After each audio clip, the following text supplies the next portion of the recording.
रख लो भोले रख लो भरम, भक्त तेरे हैं हम।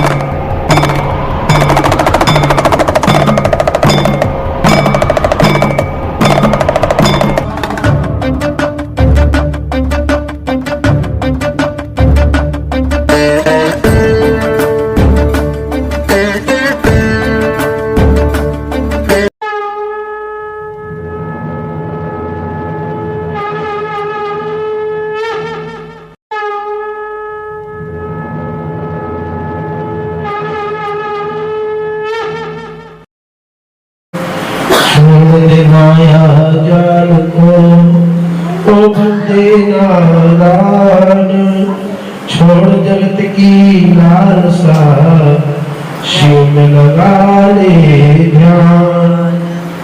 संत समागम हरि कथा, तुलसी दुर्लभ होए, शुद्धधारा और लक्ष्मी पापी के भी होए। कथा प्रारंभ होत है, आओ वीर हनुमान, आसन आन विराजिए, धर्य ध्यान। संत समागम हरि कथा, तुलसी दुर्लभ होए, शुद्धधारा और लक्ष्मी पापी के भी हो। नमः पार्वती पते, हर हर महादेव। हनुमंत डटे रहो आसन पे, जब तक कथा राम की हो। हनुमंत डटे रहो आसन पे, जब तक कथा राम की हो। जब तक कथा राम की हो, जब तक कथा राम की हो। हनुमत डटे रहो आसन पर, जब तक कथा राम की हो। मंगल भवन अमंगल हारी, दशरथ हरि, दीन दयाल विरतु संसारी, हरहु नाथ मम संकट भारी। जय सिया राम जय सिया राम, जय सिया राम जय सिया राम, जय सिया राम जय सिया राम, जय सिया राम जय सिया राम।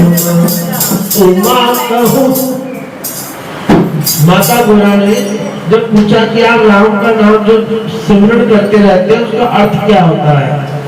ये उमा कहूँ मैं अनुभव अपना, उमा कहूँ मैं अनुभव अपना, सत हरि भजन जगत सब सपना, सत हरि भजन जगत सब सपना।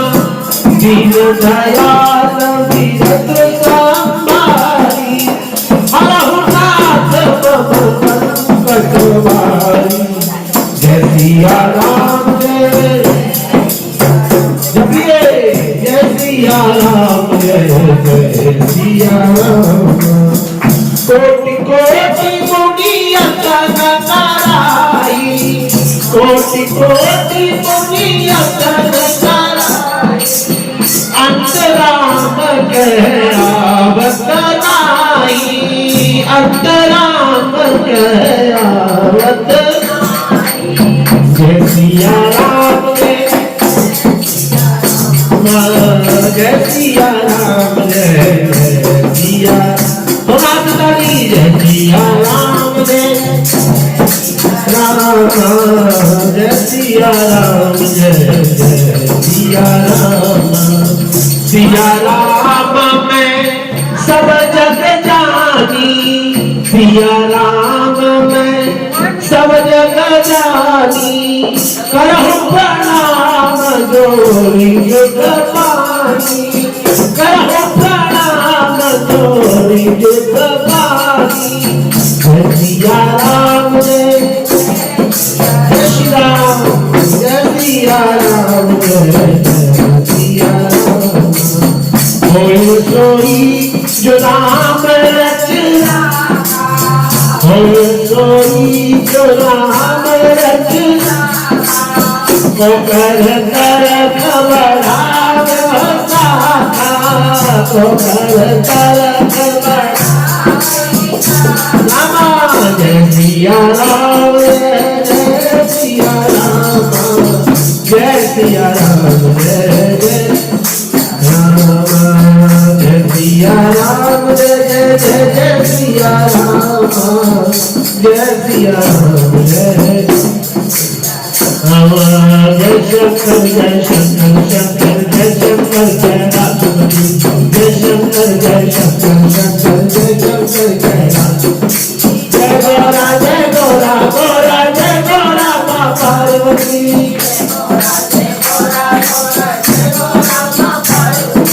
जय शंकर शंकर जय शंकर जय राष्ट्रपति, जय शंकर जय राष्ट्रपति। हाँ जय गोरा गोरा जय गोरा माँ पार्वती, जय गोरा गोरा। नमः पार्वती पते हर हर महादेव। ओम सत्यम शिवम सुंदरम। और आज मैं एक गाना गाऊंगी, मुझे गाने का ही बहुत दे। अब भजन में गाना गाते गाने कौन सा? हनी सिंह का? गाना जी का नहीं, हनी सिंह का? हनुमान जी हनी सिंह का। पार्वती पते हर हर महादेव। श्री शिव महापुराण षष्ठ कैलाश संहिता आरंभ।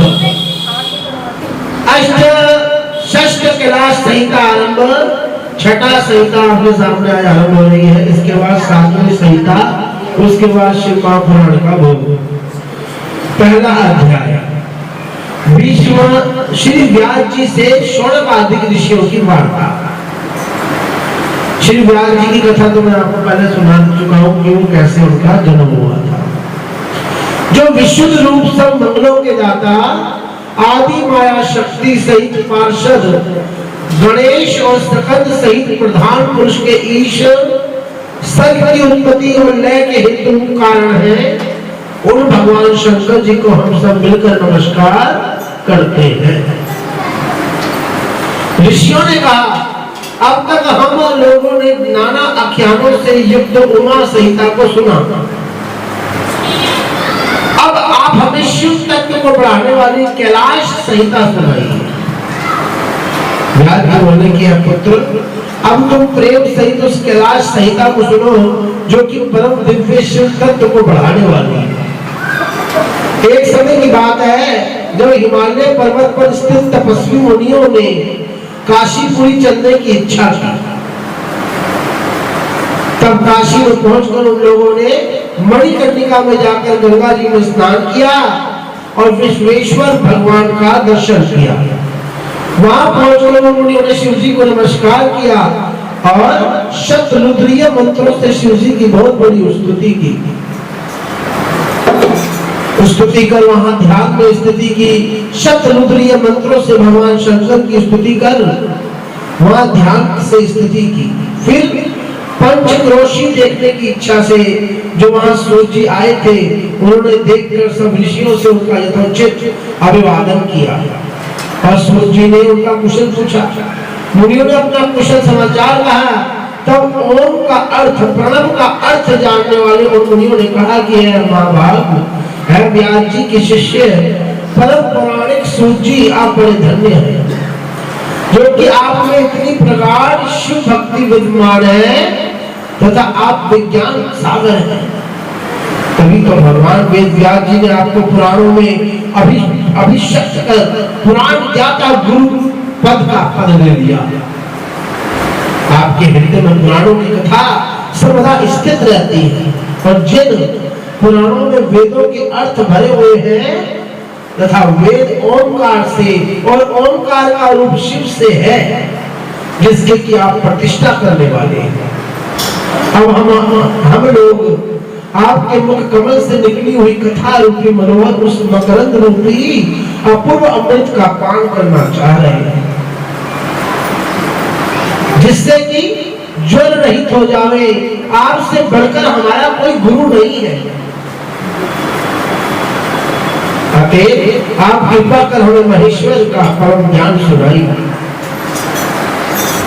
तब ऋषियों के ऐसे वचनों को सुनकर व्यास जी के प्रिय शिष्य सूर्य जी कहने लगे कि हम मुनीश्वरों, आप बड़े ही भाग्यशाली और धन्य हैं जो कि कथाओं के सुनने में आपकी इतनी दृढ़ भक्ति है और आपने इसमें अपनी मत लगा रखी है। अतः अपने गुरु व्यास जी ने नैमिषारण्य के वासी मुनियों को जो उपदेश में भक्ति होती है उपदेश दिया था, वही मैं आपसे कह रहा हूँ। जिसको सुनकर मनुष्य को शिव जी में बहुत भक्ति बढ़ जाती है, उसी को पाक प्रसन्नता से उस कथा को आप सब प्रसन्नता से सुनिएगा। जब स्वरोचिष्ट मनु थे तब उसके अंत में दृढ़व्रती तपस्वी ऋषियों ने नैमिषारण्य में सब सिद्धियों को देने वाला यज्ञपति का सहस्र वार्षिक एक ऐसा यज्ञ किया जिससे कि समस्त ऐश्वर्यों की जानकारी हो जाए। तब इस परम इच्छा से उन्होंने मन ही मन व्यास जी को प्रणाम कर शिव भक्ति परायण होकर भस्म और रुद्राक्ष को धारण किया। तब उन्हें ऐसा करते देख व्यास जी वहां उपस्थित हुए, जिन्हें स्वर्ण का आसन देकर मुनियों ने बिठाया और संपूर्ण उपचारों से उनकी पूजा की। जब व्यास जी सुखपूर्वक बैठ गए तब उन्होंने उन मुनियों से पूछा कि हम मुनीश्वरों, कहो तुम्हारे इस यज्ञ में सब प्रकार कुशल से तो है ना? आपने सम्यक प्रकारेण यज्ञपति का पूजन तो किया है, फिर ये कहिए कि आपने किस लिए यज्ञ किया है? तब नैमिषारण्य निवासी उन मुनियों ने महातेजस्वी पराशर पुत्र शिव के परम प्रेमी व्यास जी को प्रणाम किया। कृपा सागर है महाप्राज्ञ, कृपा सागर है महाप्रज्ञ, आज आपके चरणों का दर्शन कर हम सब कृत्य हो गए हैं। बाबा, इस महाक्षेत्र नैमिषारण्य में जो हमने इस महान यज्ञ का अनुष्ठान किया है उसका एकमात्र कारण यही है कि ओंकार का अर्थ हम प्रकाश हो, हमें पता लगे।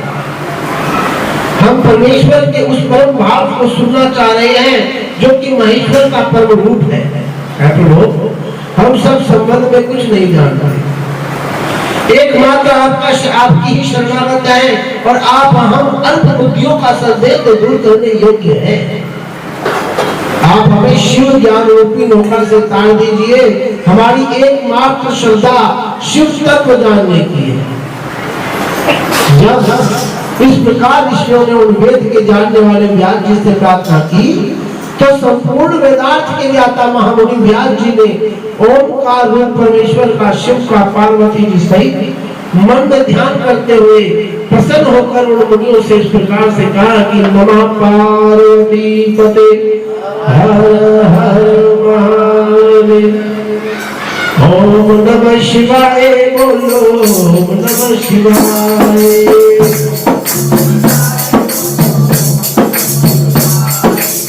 शंकर का महामंत्र है, शंकर का मुक्ति का उपाय, ओम नमः शिवाय, बोलो ओम नमः शिवाय, ओम नमः शिवाय, बोलो ओम नमः शिवाय।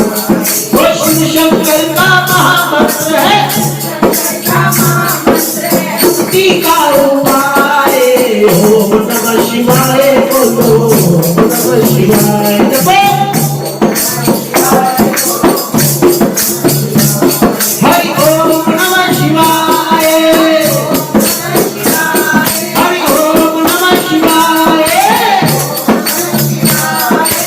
ओम नमः शिवाय, बोलो ओम नमः नमः शिवाय, ओम नमः शिवाय, ओम नमः शिवाय। नमः पार्वती पते, हर हर महादेव। तो व्यास जी बोले कि मित्रों, ये तो आपने बड़ा उत्तम प्रश्न किया है, जिसमें प्रणव का अर्थ प्रकाशित करने वाला शिव का दुर्लभ ज्ञान निहित है। शिव का वास्तविक ज्ञान ही प्रणव का अर्थ का प्रकाश करने वाला है। ये उसी को प्राप्त होता है जिस पर शूलपाणी शंकर जी प्रसन्न हो जाते हैं। शिव भक्ति विहीनों को इसकी प्राप्ति हो ही नहीं सकती, जो शिव भक्ति से दूर होते हैं उनको प्रणव की प्राप्ति नहीं हो सकती। और ये दीर्घ ज्ञान अंबिकापति भगवान शंकर के ही उपासकों को प्राप्त होता है, जो भगवान शंकर के परम उपासक होंगे। इस पर मैं आप लोगों को एक बहुत पुराना इतिहास बताने जा रहा हूं, जो उमा महेश संवाद से युक्त है।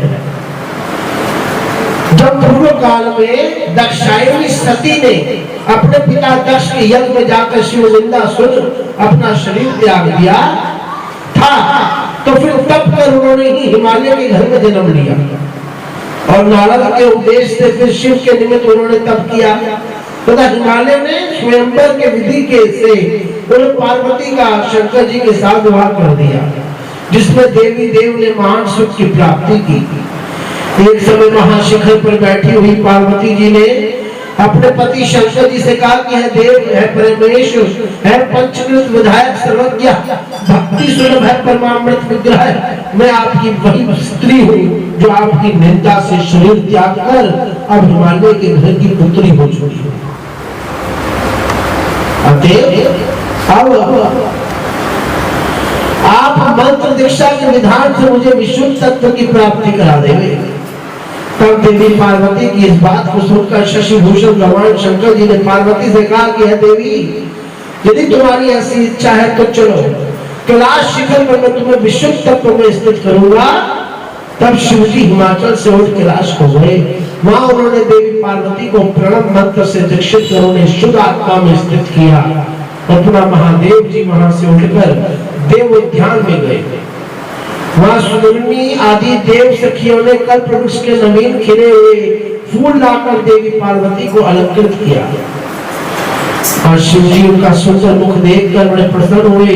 तब स्तुति के अर्थों से युक्त पार्वती जी ने उन परमेश्वर से लोक हितकारिणी कथा पूछती हुई इस प्रकार बोली कि देवों के देव महादेव, आपने ये ओंकार रहित उपदेश क्यों दिया, क्यों किया?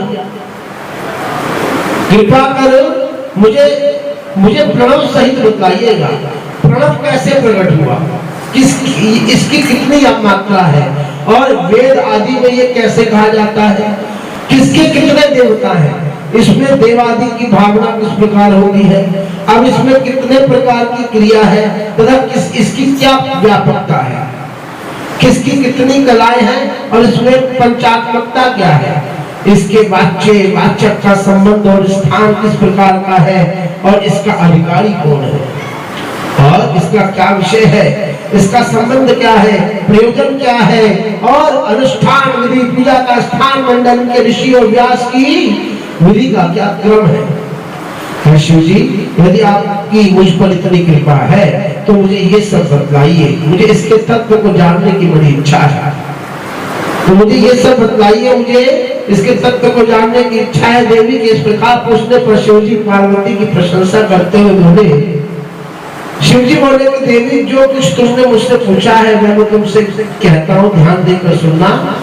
इसके सुनने मात्र से जीव शिव के समान हो जाता है।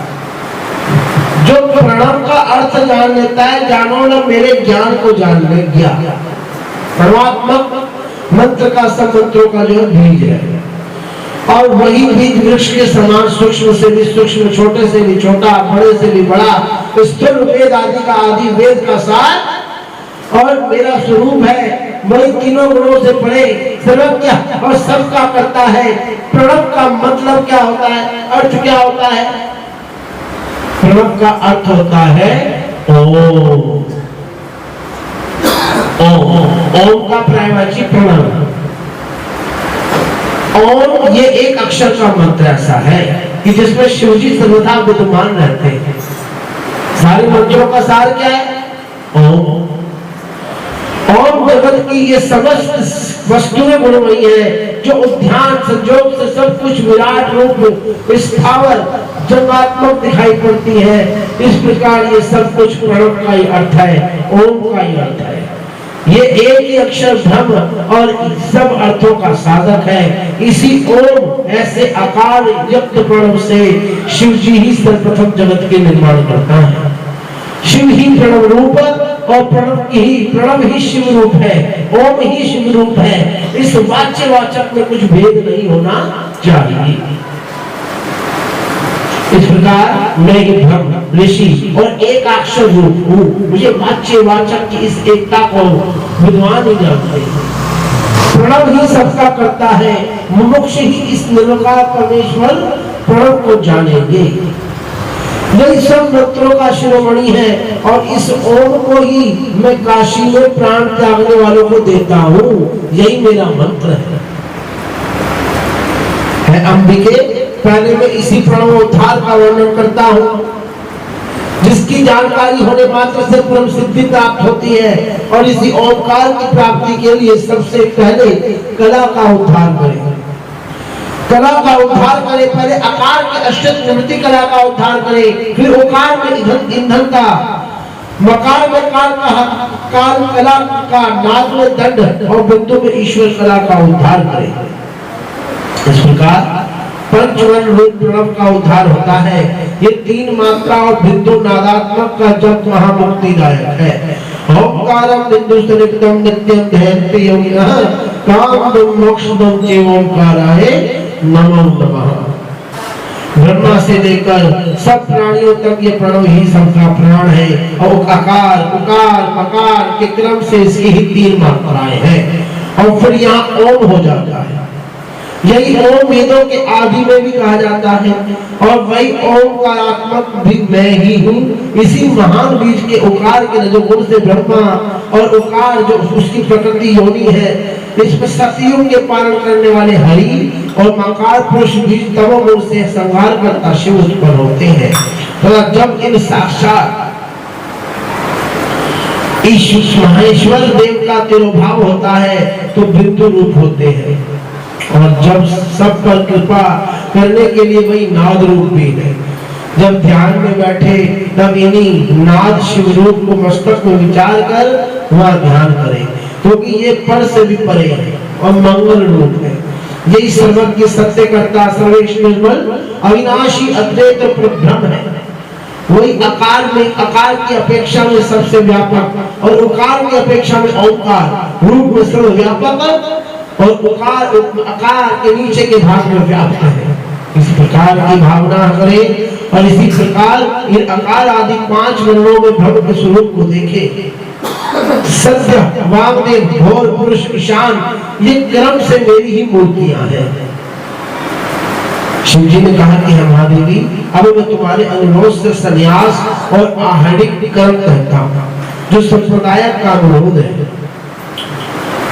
यति को उचित है कि वह ब्रह्म मुहूर्त में उठकर अपने उस गुरु का ध्यान करे।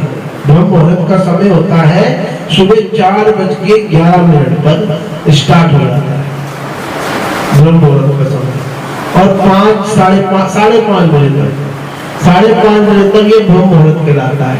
इसमें जो ओम का उच्चारण करता है ना, शिव जी ने शिव महापुराण में कह रखा है कि ब्रह्म मुहूर्त में अपने गुरु का ध्यान जरूर करें। गुरु का ध्यान करने के बाद जो ओम का ध्यान करेंगे तो उनको हर चीज सुख, शांति, समृद्धि, वैभव, लक्ष्मी, रोग दोष निवारण, ये सब कार्य में उनका करूंगा। पर ब्रह्म मुहूर्त 4:11 से लेकर 5:30 बजे तक ये ब्रह्म मुहूर्त कहलाता है, जिसमें योगी जन, संत जन, गुरु जन बैठकर तपस्या करते हैं। जो सहस्र दल वाले श्वेत कमल में बैठे हुए हैं, इस प्रकार के नौर भावों से युक्त हो उनकी पूजा कर नमस्कार करें और ये कहें कि मैं प्रातः से सायकाल तक जो कुछ करूंगा उसमें आप ही की प्रेरणा होगी। मुझे आप ही का बल है जगन्नाथ। यही आपकी पूजा है। गुरु से ऐसा कहकर उनकी आज्ञा लेकर जितेंद्रिय हो आसन पर बैठकर प्राणायाम करें और मूल से लेकर ब्रह्मरंध्र तक के 6 चक्रों का ध्यान करें, जिसमें करोड़ बिजली के समान सारा तेज समाया हुआ है। फिर उसके मध्य में मैं मुझ सच्चिदानंद स्वरूप निर्गुण ब्रह्म अनामय रुद्र शिव का चिंतन करें। फिर उठकर जहां तक इच्छा हो टहलने के लिए बाहर तक दूर तक चला जाओ। फिर अपने नित्य नैमित्तिक कर्मों को करें, स्नान से शुद्ध हुए और इस प्रकार गुरु से सारी विधियां सीख और पद्धतियों से मैं देखकर पंचाक्षरी का उच्चारण करते हुए 6 प्राणायाम अवश्य करें। ओंकार रूपी ईश्वर का बड़ी सावधानी से मन में ध्यान करें। संपूर्ण आश्चर्य गुणों से युक्त शिव का ध्यान करें। 3 अर्घ्य लेवे, ओम केशवाय नमः, माधवाय नमः, नारायणाय नमः। फिर 108 मंत्र जप कर 12 बार तर्पण करें और आचमन कर 3 प्राणायाम जरूर करें। मौन होकर ऋषियों को स्मरण करें और जब पूजा के स्थान में जाना हो तो मौन हो, पैर धोकर विधि पूर्वक आचमन करके पूजा के स्थान मंदिर में जावे और जब जाना हो तो पहले दाहिना पैर उठावे, दाहिना पैर हाथ जोड़कर भगवान ईश्वर को आगे नतमस्तक प्रणाम करें, अपनी अपनी मनोकामना उनके आगे रखे, नित्य नैमित्तिक करते रहे। ईश्वर बोले फिर पृथ्वी को लीप कर दर्पण के समान चिकनी बनाओ। हाथ भर के 4 वस्त्रों को लेकर चौकों के स्थान की कल्पना करें। फिर लाल पत्र लेकर उसके समान लंबे और चौड़े 13 भाग करके उसी चतुर्थ मंडल में पश्चिम की ओर मुख करके बैठे। पूरब की ओर सूत्र लेकर दक्षिण और उत्तर के क्रम से 14 सूत्र बिछावे। ऐसा करने से 169 कोष्ठ हो जाएंगे, जिनके बीच की कर्णिका के 8 कोष्ठ के बाहर उस मध्य कोष्ठ का दलाष्टक होता है। इस प्रकार सभी श्वेत वर्ण के दल की कल्पना करें, फिर उसको पीली और लाल भी रंगे सुरेश्वरी। फिर उसकी दल संधि को भी लाल और काली करे। कर्णिका में प्रणव अर्थ का प्रकाशन करने वाला ऐसा मंत्र लिखे जिसके के नीचे पीठ और ऊपर श्रीकंठ लिखे। उसके ऊपर अमरेश, मध्य में महाकाल और महाकाल के सिर के निकट दंड लिखकर फिर ईश्वर लिखे और श्याम रंग से सिंहासन और पीत रंग से श्रीकंठ को चित्रित कर अमरेश को लाल और महाकाल को श्याम वर्ण कहे। इसी प्रकार दंड को धूम्र वर्ण, ईश्वर को धवल वर्ण करे। ऐसा लाल यंत्र लिखकर संध्या या मंत्र से आच्छादन करें। फिर उसमें उठे हुए नाद से ईशान को भेद कर आग्नेय आदि क्रम से उसकी बाहरी पंक्ति को ग्रहण करें। फिर उसके कोने के 4 कोनों को श्वेत और लाल धातु से रंग कर 4 द्वार बनावे, जिसके इधर उधर के कोष्ठ पीले रंग से भरे हुए हो और दक्षिण दिशा के कोष्ठ के आगे 8 दल का कमल लिखे। इस प्रकार विधि पूर्वक पृथ्वी में जैसा गुरु एवं आचार्य बतावे सब दिशाओं के मंडल को चित्रित कर सूर्य की पूजा करें। ईश्वर बोले इस प्रकार उस कमल की रचना कर फिर शक्ति कमल की रचना करें और चतुर्थी विभक्ति के सहित अंत में नमः लगाकर शक्ति कमलाय नमः इत्यादि उच्चारण कर अग्नि नाम के भस्म इत्यादि मंत्रों से वस्त्रों को धारण कर गुरु को फिर नतमस्तक करें। फिर बाहर की ओर त्रिकोण वृत्त क्रम से 4 अस्त्र प्रमाण कर ओम अर्चनाय मंत्र पीठ को धारण कर शक्ति पूजा तो प्रणव से शुद्ध सुगंधित जल से 7 बार गंध पुष्प आदि से ओम की पूजा कर धेनु मुद्रा दिखावे, फिर शंख मुद्रा दिखावे और इस प्रकार अपनी आत्मा को शुद्ध करें। फिर 3 प्राणायाम करके ऋषि आदि का स्मरण करें। फिर अंगन्यास कर अस्त्र मंत्र से अग्निकोण के कमल का प्रक्षेपण करें। श्वेत वस्त्रों से ही इस दक्षिण कमल को पूजे। इस प्रकार उसके ऊपर नीचे और चारों ओर से पूजा करें। 50 सौर नामक योग पीठ को पूजे। सिंहासन के ऊपर मूल मंत्र से मूलाधार में प्राण रोक आसन से बैठकर पिघला नाड़ी के प्रभाव से शक्ति को उठावे। जहाँ पार्वती जी सहित भगवान देव रुद्राक्ष की माला पहने, पाश, खंडवान, कपाल, अंकुश, कमल और शंख धारण किए 4 मुख वाले 12 नेत्रों से शोभित स्थित है। तो प्रकाश सहित सूर्य का आवाहन करें। ऐसा कहते हुए नमः लगाकर उनका आवाहन करें और मुद्रा आदि की स्थापना कर मुद्रा दिखावे। ओम हाम ह्रीम हुम इन बीज मंत्रों से अंगन्यास कर 3 बार उन्हें पूजे। महेश्वरी पद्म के केशरों में और 6 अंगों से अग्नि, ईश्वर, राक्षस और वायु आदि की 4 मूर्तियों को आवरण में पूजे। पूर्व से लेकर उत्तर तक कमल दल से मूल आदित्य, भास्कर, भानु और रवि को इन 4 नामों से यथा सूर्य, ब्रह्मा, विष्णु, महेश और ईशान को तीसरे आवरण में पूजे।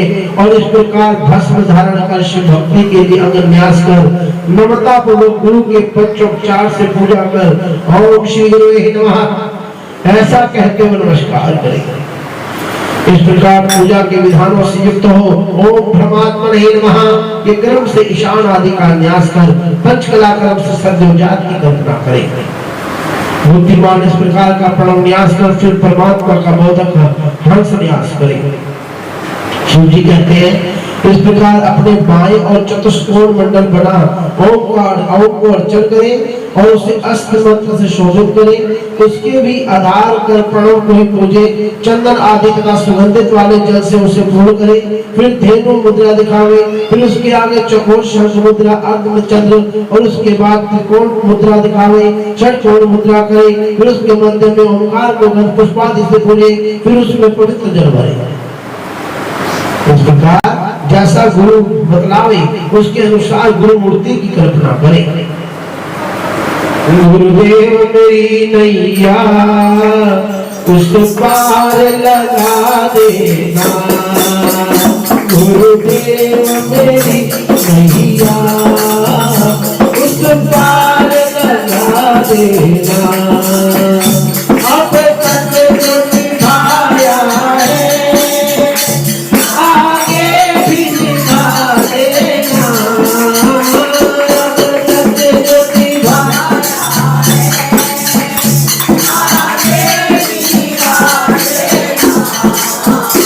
गुरुदेव मेरी नैया उस पार लगा देना। गुरु नमः ऐसा कहते हुए गुरु की प्रदक्षिणा कर उनका ध्यान करें। फिर गणहंता गणपति घुंगवामहे प्रियहंता प्रियपति घुंगवामहे निधिहंता निधिपति घुंगवामहे वासवम्माहं जानीरधं श्रीमन्महागणाधिपत्याय नमो नमः। गजाननं भुजगणाधीसेवितं कपितम्भोफलचारुक्षणं उमासुतं शोकविनाशकारकं नमामि विघ्नेश्वर पादपङ्कजम्। इत्यादि मंत्रों से मूर्ति स्थापित कर देवता का आवाहन करें और एकाग्र मन से ध्यान करें। इस प्रकार गणेश का षोडशोपचार से पूजन करें। फूल चढ़ावे, धूप दिखावे, दीपक दिखावे। धूपम द्रक्ष्यामि दीपम अग्रामि नैवेद्यं समर्पयामि पुष्पं समर्पयामि भुग्गी फलं ताम्बर फलं समर्पयामि हरित फलं समर्पयामि तिलकं समर्पयामि अक्षतं समर्पयामि नमस्कारं समर्पयामि। फिर सकंद को पूजे और आगन्य मंडल में सूर्य चंद्रमा संबंधी ध्यान करें।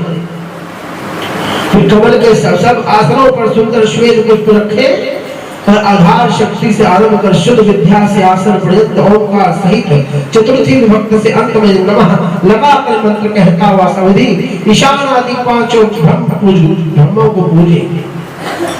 फिर सावधान मन से मौन होकर मनोमणि गौरी की पूजा कर मुद्रा दिखावे। है देवी जो इस प्रकार समधि पूजन और ध्यान से मेरी और तुम्हारी दोनों की उपासना करता है और शंख के जल से हमें स्नान कराकर ओंकार से प्रक्षोषण करता है वो सिद्ध हो जाता है। नमः पार्वती पते हर हर महादेव। तो ईश्वर बोले कि महादेवी इस प्रकार पूजन के क्रम से बुद्धिमान को उचित है कि वह सर्वप्रथम गणेश और कार्तिक का पूजन तो जरूर करे। फिर वेद के आदि स्वरूप महेश्वर का आवाहन कर पूर्व दिशा के भाग में कमल की कर्णिका के ऊपर चारों ओर पूजा करे और आओ राजा नमः इस ऋचा से रुद्र की पूजा करे। और कर्णिका के दलों से आवाहन करे। शिव को पूर्व, हर को दक्षिण, शिव को उत्तर और भव को पश्चिम दिशा के पत्र में क्रम से पूजे। और फिर ओम राम, ओम पाम, ओम ज्ञान, ओम लाम, ओम अपर पूर्वकम, ओम वाम, ओम साम, ओम वेद के आदि में ओम। शिव बीजम, इस 10 बीजों में लोकपालों को पूजे, ईशान देव को दक्षिण भाग में पूजे। जैसे 4 दिशाएं होती है ना, ऐसे ही 8 कोण होते हैं। ईशान कोण, वामे कोण, ऐसे 8 कोण होते हैं और 4 दिशाएं होती हैं। फिर ब्रह्म विष्णु का समिधि षोडशोपचार से पूजन करें तथा पंचम आवरण में देवेश का आवाहन करें। फिर देवेश की अर्चना कर ओंकार युक्त शिव का स्मरण कर गंधादि उपचारों से समिधि शंकर जी की पूजा कर नैवेद्य चढ़ावे। आचमनीयम, अर्घादि प्रदान कर भोजन की सामग्री और तांबुल, पुण्य फल, पान सुपारी निवेदन करें। फिर नीराजनादि क्रम से शेष पूजा को विसर्जित कर देवी देव का ध्यान कर 108 मंत्र जपें। फिर उठ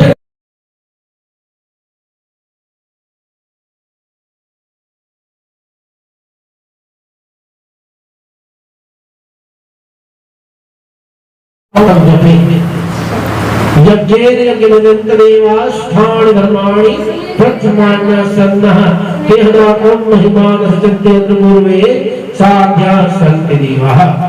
फिर पुष्पांजलि अर्पित कर 3 प्रदक्षिणा करें। परम भक्ति से साष्टांग प्रणाम करें।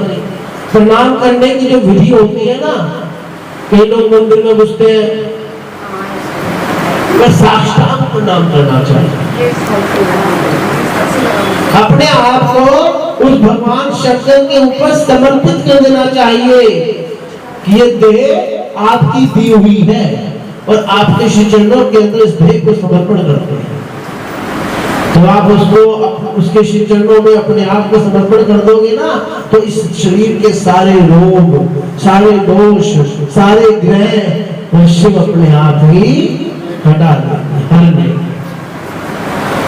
और इस प्रकार प्रदक्षिणा करते वाले को प्रणाम कर तथा आसन पर बैठकर शिव महेश्वरी के नाम 8 बार उच्चारण करके कहे कि भगवान, मैंने जो कुछ भी अच्छे या बुरे कर्म किए हैं, ये हर बार मंदिर में जाके बोलना है। हर बार जब भी आप पूजा करते हो, मंदिर जाते हो, तो ये बात बोलनी है कि मैंने जो कुछ भी अच्छे या बुरे कर्म किए हैं, है भगवान, है शंभो, ये सब आप ही का आराधन किया है।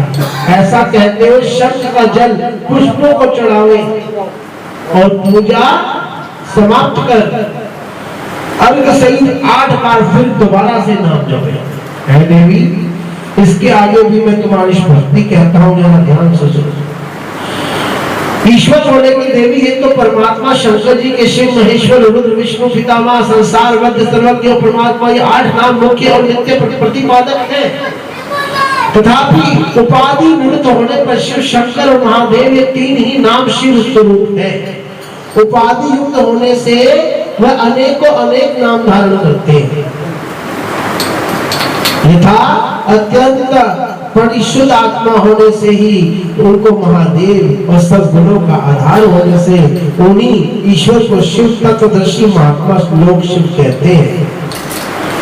फिर जो 23 तत्वों से परे और प्रकृति से परे 25वां पुरुष है, उसी को वाच्यवाचक के भाव से वेद आदि में ओंकार कहते हैं। और जो वेद में जानने योग्य आत्मस्वरूप वेदांत में प्रतिष्ठित और पर से भी पर है, वही महेश्वर कहलाते हैं। तथा पुरुष और प्रकृति जिनके अधीन है, और जो त्रिगुण तत्व की अविनाशिनी माया है, वही प्रकृति तथा माई महेश्वर है। महेश्वर के प्राप्त होने पर ही नारायण की माया से मोक्ष प्राप्ति होती है तथा दुखों को दूर करने के कारण ही उनका नाम क्या पड़ा? रुद्र पड़ा। और वही परम कारण शिव है। ये सुनकर ब्रह्मा जी बोले, जब इस प्रकार शंकर जी ने कहा, तब उनके वचन सुनकर महादेव जी शिव जी की वेद से भरे हुए अनेकों प्रकार के स्तोत्रों से भरी हुई उनकी स्तुति की और उन परमेश्वरी ने शिव जी के श्री चरण कमलों में बार-बार प्रणाम किया मुनियों, उस समय पार्वती जी अपने मन में बड़ी हर्षित हुई। ब्राह्मणों, ये प्रणव का अर्थ का प्रकाशन करने वाला अति विधान मैंने तुमसे कहा, जो सर्वथा ही दुख नाशक है। तो सूची कहते हैं कि मुनि बढ़िए, जब मुनि शार्दुल पराशर पुत्र व्यास जी ने इस प्रकार कहा तो वेदवादी सब मुनियों ने भक्ति भाव से उनकी पूजा की। पश्चात वेद व्यास जी कैलाश पर्वत का स्मरण कर वहां चले गए और ऋषियों ने भी प्रसन्न होकर अपने अनुष्ठान किए हुए यज्ञ के अंत में चंद्रशेखर शिव जी की परम भक्ति से पूजा कर यज्ञ आदि में मन लगा शिव ध्यान में स्थित प्राप्त की। इस कथा का देवी ने स्कंद से और एक स्कंद ने नंदी से तथा नंदी ने भगवान शरद कुमार जी से और शरद कुमार जी ने व्यास जी से कहा था, जिसे परम तेजस्वी गुरु व्यास जी ने मैंने प्राप्त किया कर तुम्हें सुनाया। ऐसा कहकर पुराण वेताओं में श्रेष्ठ सूत जी तीर्थ यात्रा करने के लिए चले गए। वहाँ स्थित सभी मुनिगण इस गुप्त रहस्य को ग्रहण कर काशी में वास कर मुक्त हो भगवान शिव जी के धाम को चले गए। नमः पार्वती पते हर हर महादेव। जय शंकर शंकर जय शंकर कैलाश।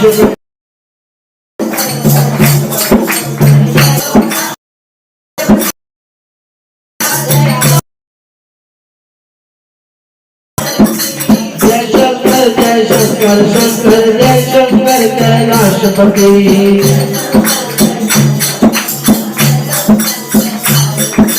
जय गौरा गौरा जय गौरा माँ पार्वती। जय गौरा गौरा जय गौरा माँ। जय शंकर शंकर जय शंकर कैलाशपति।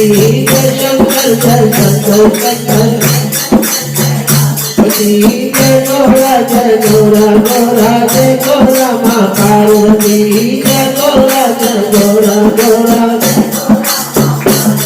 नमः पार्वती पते हर हर महादेव। ऋषि बोले कि महाभाग सूत जी, आप हमारे गुरु हैं, इसलिए हम पर दया कर हम जो पूछते हैं वो बताइए, क्योंकि शिष्यों के ऊपर तो गुरु जी सर्वदा कृपा करते ही रहते हैं और इसी से आपने हमको अपना दर्शन दिया है। अब हम आपसे ये पूछते हैं कि वामदेव का मत क्या है, इसी को सुनने की हमारी बड़ी इच्छा है। तब उनके ये वचन सुनकर गुरुओं के परम गुरु महादेव जी को और त्रिलोक जननी को भक्ति पूर्वक नमस्कार कर रोमांचित शरीर को सूची मुनियों को प्रसन्न करते हुए इस प्रकार गंभीर वाणी से बोले कि हम मुनियों, आपका मंगल हो, आप सर्वदा सुखी रहे, क्योंकि आप सबकी मति सर्वदा शिव शक्ति में तत्पर है। आज के बहुत पहले जो विचित्र वार्ता मैंने अपने गुरु के मुख से सुनी है, वही आप सब शिव भक्तों के समक्ष कहता हूँ। मन लगाकर सुनिएगा। पहले रथंतर कल्प में वामदेव नाम के मुनि हुए थे, जो गर्भ से उत्पन्न होते ही स्वयं शिव ज्ञान जानने वालों के गुरु हो गए। वह वेद पुराण और शास्त्र के तत्व को जानने वाले और देव असुर मनुष्य तथा सब देवों के जन्म कर्म के जानकार थे। वह सब शरीर में भस्म लगाए जटा मंडल से मंडित निराशय इच्छा रहित निर्जन और अहंकार रहित थे। वह सर्वदा दिगंबर महाज्ञानी और दूसरे शिव के समान अपने चरणों के स्पर्श से पृथ्वी को पवित्र करते हुए इधर उधर विचरते तथा परम धाम ब्रह्म में लीन रहा करते थे। उन्होंने एक समय मेरु के दक्षिण कुमार शिखर पर जाकर सकद जी से भेंट किया, भगवान कार्तिकेय से, जहाँ सकद नामक सागर के समान एक सरोवर है और जिसका जल ठंडा और बड़ा स्वादिष्ट है। तब शिखर के ऊपर बैठे हुए मुनिवृंदों से सेवित भगवान शिव जी के पुत्र सकंद कुमार की उदित सूर्य के समान उनके चार भुजा सुंदर शरीर और मुकुट आदि से विभूषित अगल बगल रत्नभूत दो शक्तियां उपासना कर रही थी और जो मोर पर बैठे हुए थे। बोलिए कार्तिक भगवान की जय। देखकर उन मुनीश्वरों ने परम भक्ति से उनकी पूजा की, हाथ जोड़कर एक दिव्य स्तोत्रों में बड़ी उनकी स्तुति की। तो महेश्वर पुत्र प्रभु सकंद जी प्रसन्न होकर बोले कि हमने मैं तुम्हारी पूजा में बड़ा प्रसन्न हुआ हूँ, तुमने जो ये प्रेम भक्ति से मेरी स्तुति की है उसके लिए मैं तुम्हारा क्या प्रिय करूँ। क्योंकि आस जैसे योगियों में प्रभु, आप जैसे योगियों में मुख्य परिपूर्ण और निष्प्रह को इस लोक में कुछ भी प्रार्थनीय नहीं है। फिर आप जैसे लोग कल्याण के लिए पृथ्वी पर विचरते हैं। ब्राह्मण, आपकी जो इच्छा हो तो वो कहिए, लोग रक्षार्थ में उसे करूंगा। तब सकंद के ऐसे वचन सुनकर महामुनि वामदेव प्रसन्न हो ये मेघवत गंभीर वाणी बोले कि भगवान, आप पर अपर के स्वामी सर्व सबके कर्ता सर्व शक्ति घन है। हमारे जैसे जीव आपका गुण वर्णन करने में समर्था कि असमर्थ है। ये तो आपकी कृपा है जो आप हमसे ऐसा कहते हैं। अब मैं आपसे जो पूछ रहा हूँ उसे आप क्षमा कीजिएगा, क्योंकि मेरा यह अतिक्रम है। प्रणव ही साक्षात्कार परमेश्वर वाचक या वही देवादिदेव पशुपति वाच्य है, जो कि पशुओं का पाप मोचक है। यदि शिव जी को प्रणव के द्वारा बुलाया जाता है तो क्षण मात्र में पाप दूर कर देते हैं। इस प्रकार प्रणव उपासना से ही पाप मोचक हुई और प्रणव की ही वाचकता सिद्धि हुई। ओंकार ही तो सर्वस्वरूप है और ओम इति सर्व ही, तो इस प्रकार सबकी श्रुति और ब्रह्म स्वरूप है। देवताओं के पति मैं आपको बारंबार नमस्कार करता हूँ। आप ही पतियों के पति और परिपूर्ण है, अतएव आपको नमस्कार है। ऐ सेनापति, हमारे विचार से जगत की स्थिति में शिव के सिवाय दूसरा कोई नहीं है। सर्वव्यापक स्वामी महेश्वर के सर्वरूप धरने वाले हैं। हमने सुना है कि समिष्ट और अभ्यष्ट के भाव से ये सब कुछ प्रणवार्थ ही है। तो सूर्य जी बोले, हमारा मुनीश्वर वामदेव, तुम बड़े धन्य हो, तुम बड़े ही शिव भक्त और शिव ज्ञान जानने वाले में श्रेष्ठ हो। तुमको त्रिलोकी में कुछ भी अविदित नहीं है, फिर भी लोक कल्याण की दृष्टि से मैं तुमसे कह रहा हूँ। इस लोक में जीव अनेक शास्त्रों से मोहित हो रहे हैं, जिसमें परमेश्वर की विचित्र माया को नहीं जान पाते। प्रणव ही साक्षात्कार महेश्वर है, और जिसे मोहित प्राणी नहीं जानते, यद्यपि वही देव सगुण निर्गुण और ब्रह्म इन तीनों को प्रण करने वाले और ब्रह्म देव है। मैं अपनी दाहिनी भुजा उठाकर स्लोगन पूर्वक कहता हूँ कि ये सत्य सत्य सत्य सत्य सत्य है और ये सत्य है। प्रणव का अर्थ तो साक्षात शिव जी ने ही किया है, और श्रुति स्मृति शास्त्र पुराण और आगमों ने भी किया है, जिसमें मन वाणी का कोई भी गम नहीं, और जिसे पाकर विद्वान कभी भयभीत नहीं हो सकते। ब्रह्मा रुद्र इंद्र पूर्वक सारा जगत ही उत्पन्न करते हैं, और वह कभी भी कहीं से उत्पन्न नहीं होते। उनमें विद्युत सूर्य और चंद्रमा का कोई प्रकाश नहीं है, और जिसकी भाषा से ही सारा जगत प्रकाशित होता है। ये सारा ऐश्वर्य और महेश्वर को ही प्राप्त है, जो कि मोक्षों के ध्यान का वस्तु है। वही सर्वव्यापी निर्गुण सगुण निष्कल तथा शिव है। स्थूल सूक्ष्म और उसमें भी परे ये उनके तीन रूप है। वही सब देवादिदेव महादेव सनातन निष्कल और ज्ञान क्रिया के स्वभाव वाले और परमात्मा भी कहे जाते हैं। वही देव पंचक और कला पंचक भी है।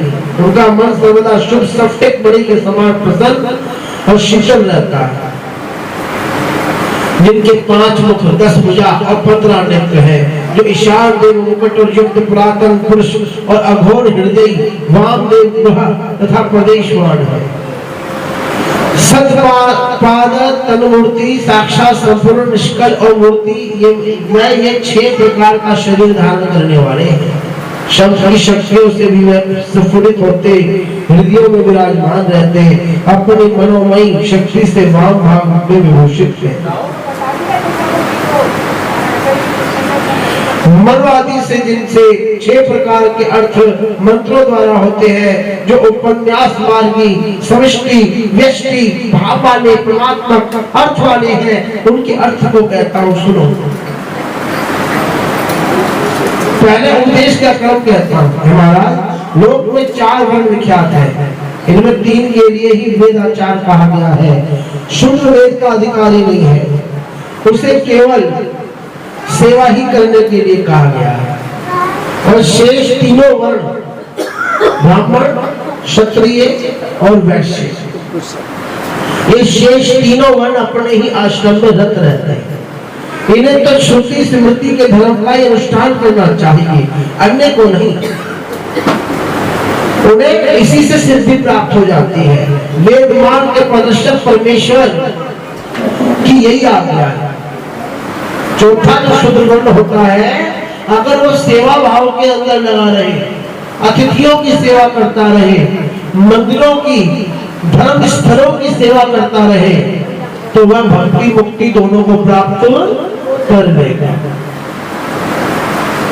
तब श्रुति स्मृति आदि जैसा कहते हैं, उसी के अनुसार वर्ण आश्रम धर्म से अपने आचारों द्वारा परमेश्वर की पूजा करें, जिसके की करने से कितने श्रेष्ठ मुनियों से सादृश्यता प्राप्त की है।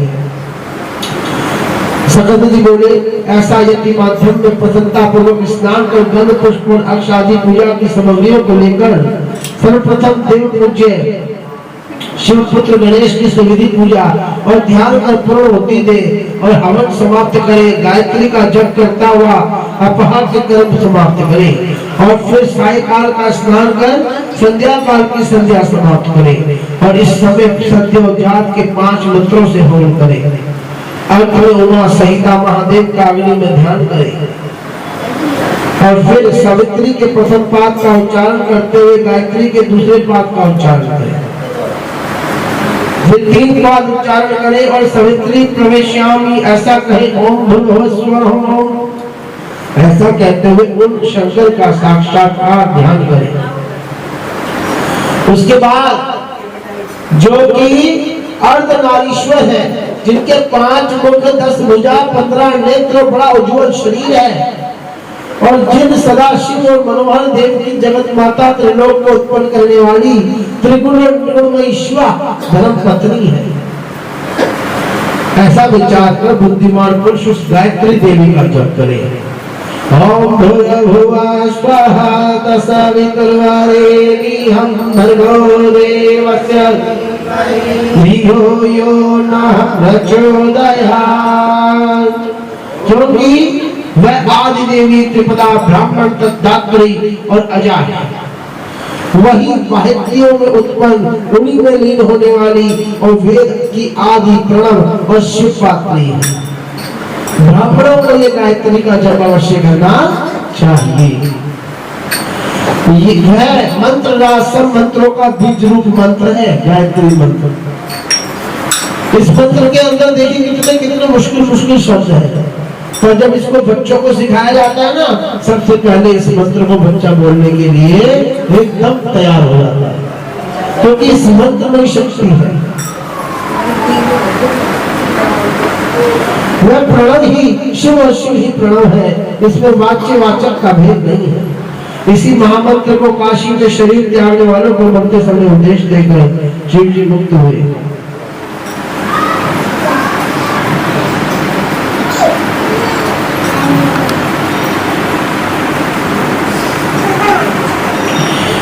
धुनी में लीन वाले वेद की आदि प्रणव शिव पात्री है।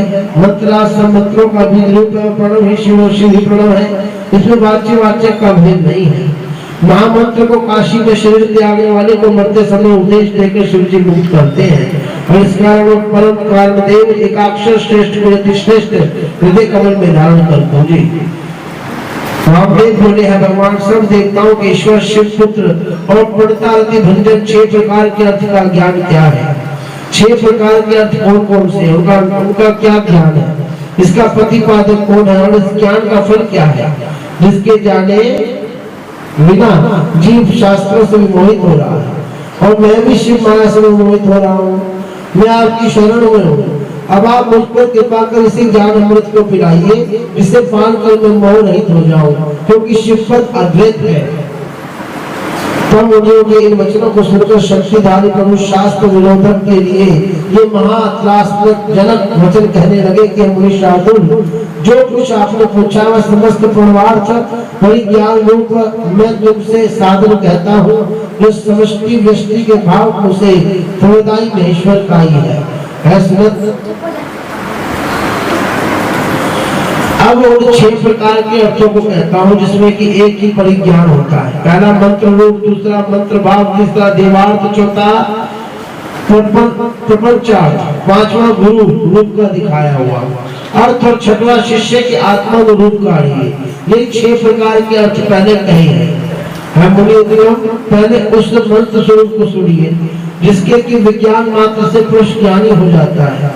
पहला स्वर ओंकार है, अकार, जिसके बाद पांचवा उकार और उसी प्रकार पर्वत का अंत बकार, यही नाद है। इन्हीं पांचों को वेद में ओंकार कहा है। यही समष्टि रूप है और इसी को वेद में ओंकार कहा गया है। इसी प्रकार नाद भी सबकी समष्टि है। ओकार, ओकार, मकार से बिंदु की आदि में है। निष्ठि रूप से सिद्धा है। ओंकार शिव का वाचक है। इन्हीं पांचों वर्णों की समष्टि और बिंदु आदि का चार की समष्टि कला प्रणव शिव का वाचक है। शिव जी के उपदेश मार्ग से जो इसका विचार है वही मंत्र रूप है। इसी को प्रणव राज कहते हैं जो शिव का ही रूप है। ईश्वर बोले। अब इसके बाद सृष्टि की उत्तम पद्धति कहता हूँ जो महेश आदि चतुष्टय और सदाशिव कहलाती है। वही समष्टि प्रभु आकाश के अधिपति है। उन्हीं का महेश आदि चार रूप इसी को व्यष्टि है।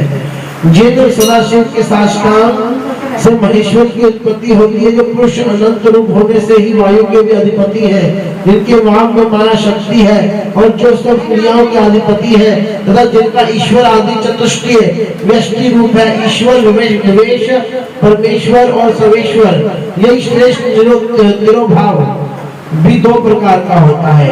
एक रुद्र आदि गोचर, दूसरा जीव समूह का शरीर रूप, यही पाप पुण्य रूप है। शरीर जब तक स्थित है तब तक वह रहती है और इससे कर्म की समानता है, किंतु ये एक ही होता है। उसी एक अनुग्रह करने की समर्था है और वही विभु भी है जिसमें तिरोभाव और कर्म की साम्यता है। उसी भाव को साक्षात ब्रह्म, निर्विकल्प तथा निरामय इस प्रकार से ईश्वर आदि चार देवता कहे हैं। इनमें तिरोभाव का चक्र शांति कलामय है और इसी से उत्तम पद तथा महेश्वर से अधिष्ठात्री कहा है। महेश्वर के चरणों की सेवा करने वाले इस पद को प्राप्त करते हैं। महेश्वर के 1000वें अंश से रुद्र की उत्पत्ति हुई है। 1000वें अंश से जो अघोर शरीर के होते हैं और जो समस्त तेज तत्व के स्वामी हैं, तथा जो प्रभु अपने वाम भाग में घोरी शक्ति को धारण किए और संहार करने वाले हैं। इन्हीं के विष्णु रूप शिव हर मूड भव से 4 शिवादि अद्भुत चक्र विदित है। 57 से रक्षित है और इसके नीचे ऊपर 10 गुना जल व्याप्त है। इसी हिरण्य में स्वरूप जल के भाग में जो रहता है उसी को श्रुति ने जल मध्य शाही कहा है, जिसमें अपने अनुग्रह, तिरोभाव, संहार, स्थिति और सृष्टि से युक्त और निरंतर एक शक्ति युक्त रहकर शिव की लीला करते हैं। मुनियों, अधिक कहने से क्या, मैं सार कह रहा हूँ। ये निश्चय जानो कि शिव जी सर्वशक्तिमान है। जय शंकर, जय शंकर, शंकर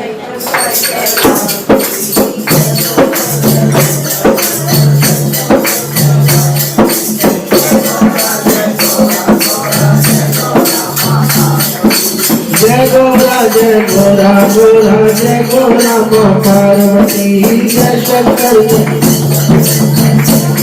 कैलाश हर हर महादेव शंभु, काशी विश्वनाथ गंगे हर हर महादेव शंभु, काशी विश्वनाथ गंगे, काशी विश्वनाथ गंगे,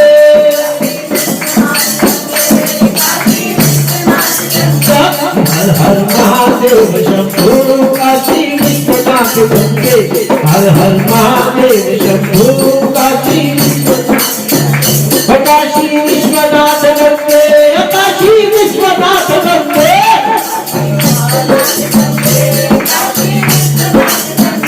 हर हर महादेव शंभु, काशी विश्वनाथ गंगे, हर हर महादेव शंभु।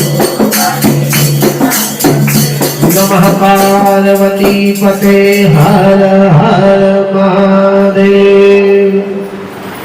शिव जी बोले, जब इस प्रकार गुरु ने वेदांत का उपदेश किया तो उससे सुनकर मुनिश्रेष्ठ को परमात्मा ने संदेह हुआ, परमात्मा में संदेह हुआ। तो उन्होंने कहा कि स्वामी आपके मुख कमल से जो मैंने ओंकार का रूप अमृत का पान किया है उससे मेरा ज्ञान दृढ़ हो गया और इस विषय में कुछ भी संदेह न रहा। फिर भी मैं आपसे ये थोड़ा प्रश्न कर रहा हूँ कि सदाशिव से लेकर कीर्ति पर्यंत ये जो जगत रूप की स्थिति है और जो सर्वत्र स्त्री पुरुष रूप से दिखती है और जिसमें कुछ भी संदेह नहीं है, इस प्रकार के रूपवान जगत के लिए वही सनातन देव कारण है कि ये स्त्री पुरुष तथा नपुंसक रूप और कोई है अथवा उनका क्या रूप है। विद्वान और शास्त्र माया से मोहित होकर उसे अनेक प्रकार से कह रहे हैं, परंतु इसमें जो एक मत हो और जगत सृष्टा जैसे एक भाव को प्राप्त हो, वह आप मुझे बताइए सत्य क्या है। क्योंकि मुझे ब्रह्मा विष्णु आदि देवता सिद्ध कुछ नहीं कर पाए जान पड़ते हैं। मुझे तो ये कहते हैं, ये कहता हूँ कि ये व्यवहार ही स्पष्ट दिखाई पड़ता है। ये सब क्रियात्मक व्यवहार ये सब अनुभवों से सिद्ध होता है और ये देह इंद्रिय मन बुद्धि तथा अहंकार से उत्पन्न होता है अथवा ये महान आत्मा का ही रूप है, इसमें कुछ भी संदेह नहीं है। परंतु इन दोनों बातों में ये अद्भुत विवाद है। आप मेरे इस संशय रूपी वृक्ष विष वृक्ष को उखाड़ कर ऐसा कर दीजिए कि जिससे कि मैं हमारे चित्त की भूमि शिव के अद्वैत कल्प वृक्ष के जन्म योग्य हो जावे। निवेश, मुझे आशा है कि आपकी कृपा से मुझे दृढ़ ज्ञान प्राप्त होगा। जब मुनि ने इस प्रकार पूछा तो उपनिषद गर्भित इस रहस्य को समझकर प्रभु सकंद जी कुछ हंसते हुए बोले कि हमने इस गुप्त ज्ञान को शिव जी ने कहा है। वामदेव जिस समय शिव जी अम्बा से कह रहे थे उस समय मैं अम्बा का दूध पीता हुआ बड़े आनंद से सब कुछ सुन रहा था और वह अब तक मुझे स्मरण है। ये कार्तिकेय जी कह रहे हैं। पुत्र वामदेव, अब उस परम रहस्य को मैं तुम पर दया करके कहता हूँ, ध्यान देकर सुनो। कर्म सत्ता से लेकर जितना कुछ शास्त्रवाद है वह सब ज्ञानदायक है। विचारवान उसे विवेक पूर्वक सुनते हैं। भला आप लोगों के जैसा कौन है जो कि आपने बड़े विस्तार पूर्वक शास्त्रवाद का शिष्यों को उपदेश किया है, परंतु जिनकी नीच बुद्धि है वह अभी तक कपिल आदि शास्त्रों को पढ़कर भी ऐसा ही कहते हैं कि ईश्वर नहीं है। जिनकी नीच बुद्धि, ऐसे शिवलिंगक पहले से ही 6 मुनियों के द्वारा शापित और अनर्थवादी है, अतः उनकी वार्ता कदापि सुनने योग्य नहीं होती, क्योंकि उन्हें तो श्रुति और अंकुर आदि कृतजन्य देखने से भी और अनुमान प्रयोग से भी परमेश्वर का रूप सिद्ध नहीं होता और वह अन्य अवसर की प्रतीक्षा करते हैं। देखो जो नास्तिक होते हैं, अब जान लो कि जिसको पुत्र है वो पुत्र से बार बार ये पूछता है, पुत्री, पिता कहता है कि भाई मैंने तेरे को पाल पोस के इतना बड़ा करा, मैं तेरा पिता हूँ, तो आपने पाला पोसा को क्या एहसान करा? आप मेरे पिता हैं, उसका सबूत है आपके पास। तो ये तो नास्तिकता होगी, इसका तो प्रमाण कोई दे ही नहीं सकता ना। तो ऐसे भावों के ऊपर तो बात करनी नहीं चाहिए, वो तो उस समय होते हैं। अब जो डीएनए टेस्ट कराते आज के समय में तो माता पिता भी ये कह सकते हैं कि हाँ भाई तू मेरा पुत्र नहीं है तो नहीं, जब तू मेरा पुत्र बाप से पूज ही नहीं रहा है तो किस भाव का पुत्र हुआ। किंतु जैसे उपरोक्त पंचम युक्त धूम के देखने से पर्वत अग्नि वाला है, ऐसे ही ये तो प्रत्यक्ष प्रपंच का दर्शन एवं अवलंबन है। परमेश्वर परमात्मा को जाने इसमें संदेह नहीं। स्त्री पुरुष रूप विश्व प्रत्यक्ष दिखाई पड़ता है। श्रुतियों ने कहा है कि सच्चिदानंद ब्रह्म इन रूपों से सत्य प्रतिपादित होता है और वही प्रपंच की निवृत्ति करने वाला शिव तथा सदात्मा कहलाता है। वही अपने प्रकाश से चित होकर जगत का कारण हो जाता है, परंतु वह एक शिव ही शक्ति भाव को प्राप्त हुए हैं और उन शिव शक्ति के संयोग से ही आनंद की प्राप्ति होती है। वामदेव जी बोले कि भगवान पहले तो आपने ये कहा कि प्रकृति से नीचे नियति और उसके ऊपर पुरुष है, अब आप ये दूसरा क्या कहते हैं कि माया संकुचित रूप को तो आपने कहा है कि वह नीचे है, अस्तु है नाथ, मेरा ये संशय तो दूर कीजिए। सकल जी बोले, कार्तिकेय जी, ये बोले ये अद्वैत शेयवाद में किसी प्रकार भी द्वैत का समावेश नहीं है, ये ईश्वर और अविनाशी है। इस प्रकार वह एक ईश्वर सच्चिदानंद रूप वाले ब्रह्म है, जिन्हें सर्वज्ञ सबका कर्ता त्रिदेवों का उत्पादक कहा गया है। शिवजी ही अपनी माया और इच्छा से संकुचित रूप के समान पुरुष हो गए, जिनमें पांचों कलाएं हैं, और जो भोक्ता है वही पुरुष प्रकृति के गुणों के भोक्ता है, वही समष्टि और वही चित्त प्रकृति तत्व है। सत्व आदि भेद से प्रकृति की गुणों से बुद्धि, बुद्धि से तीन प्रकार का अहंकार उत्पन्न हुआ है, फिर जिससे तेज और उससे मन, बुद्धि तथा इंद्रियों की उत्पत्ति हुई है, और मन का रूप संकल्प विकल्पात्मक है। इसी प्रकार बुद्धि, इंद्रिय, कान, त्वक, जिह्वा, नासिका, शब्द, रूप, स्पर्श, रस, गंध, प्रवृत्ति, बुद्धि तथा इंद्रियों में शौक का क्रम कहा गया है, और वैकारिक अहंकार से कर्म इंद्रियों की उत्पत्ति हुई है, जिन्हें तत्वदर्शी मुनियों से नहीं सूक्ष्म कहा है, और कार्य से सब कर्म इंद्रियां हैं, वाक, पाणी, पाद, उपस्थ, इस प्रकार बोलना, ग्रहण करना, जानना, त्यागना जिनकी क्रिया है। फिर उनकी तन्मात्राएं हुई, जिनसे शब्द आदि रूप हुए, और जिनसे आकाश, अग्नि, जल और पृथ्वी की उत्पत्ति हुई, जो पंच महाभूत में लाए, तथा आकाश, बहन, पाचन, वेग और धारा जिनके व्यापार है। सूर्य बोले, जब वेदांतक युक्त इस प्रकार का वचन सकल जी ने कहा, तो ऋषि वामदेव जी ने नम्र होकर बार बार पृथ्वी पर गिरकर उनको दंडवत करने लगे।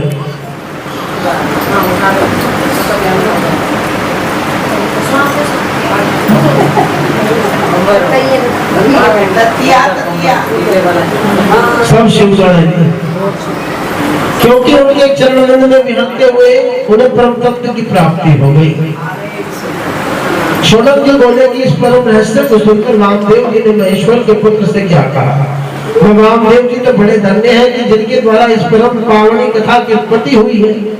तब मुनियों के प्रेम गर्भित वचन को सुनकर प्रसन्न हो महापंडित सूर्य जी उन शिव प्रेमियों से बोले कि हम मुनियों, आप सब महादेव जी के भक्त धन्य हैं जो इस प्रकार लोक उपकार कर रहे हैं, अतः मुझसे उन दोनों महात्माओं का संवाद फिर से सुनिए। तो महादेव जी ने सकल से पूछा कि भगवान है सर्वतत्व विशारद शतमुख जी है 6 मुख वाले, अब आप मुझे संप्रदाय के उस ज्ञान को बताइए जिसके एक ही उपदेश बिना जीवों को भोग मोक्ष आदि की सिद्धि नहीं प्राप्त हो सकती,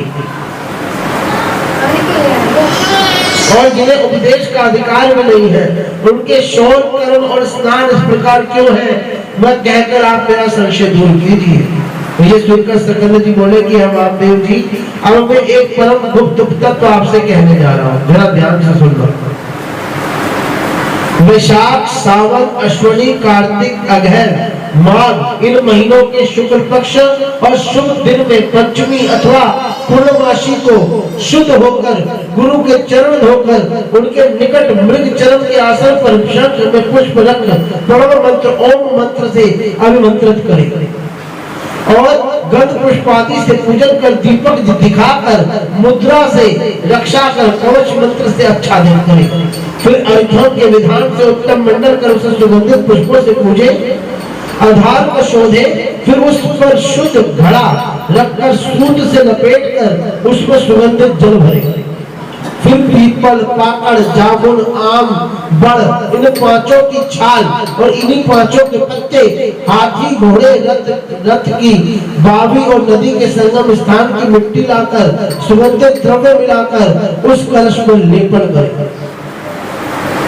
फिर वस्त्र, आम के पत्ते, कुशा का अग्र, नारियल और फूल माला इस मिलाकर इस प्रकार सब वस्तुओं से उस घड़े को सजा दें। उस घड़े में पंचरत्न डाल दे, और पंचरत्न ना हो तो भक्ति सहित उसमें सोना डाल दे।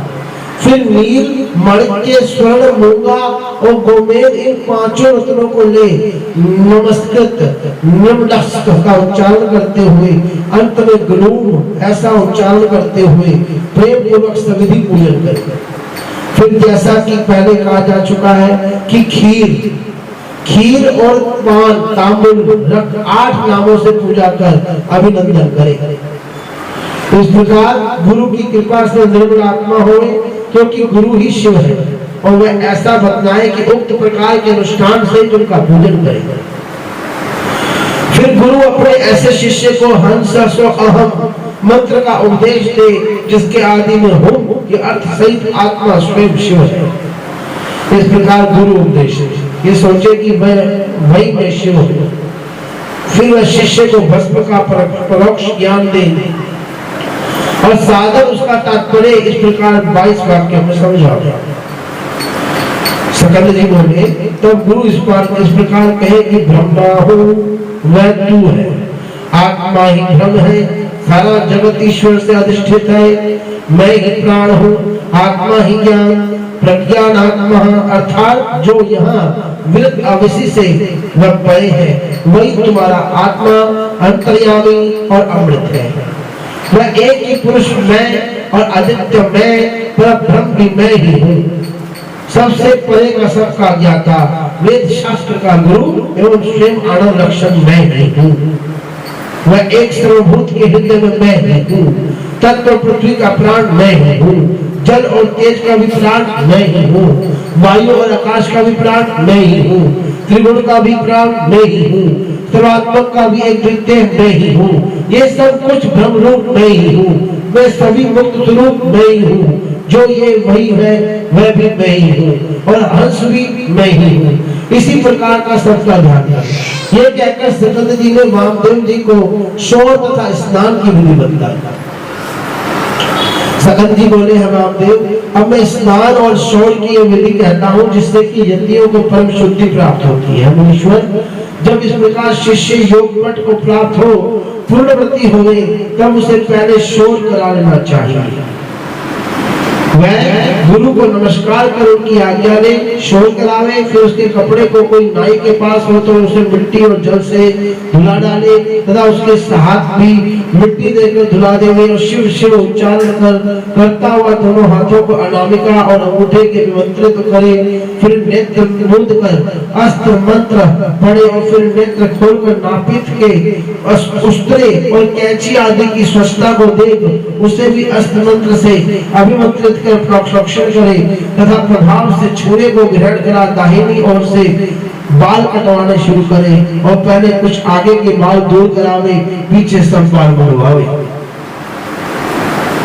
फिर एक पत्ता ले उसमें बालों को रख कहीं दूर डाल देवे और मूछ मुड़ा देवे। फिर हाथ पर हाथ रख कर नखों को कटावे और बेल पीतल या तुलसी के नीचे की मिट्टी को लेकर रख ले।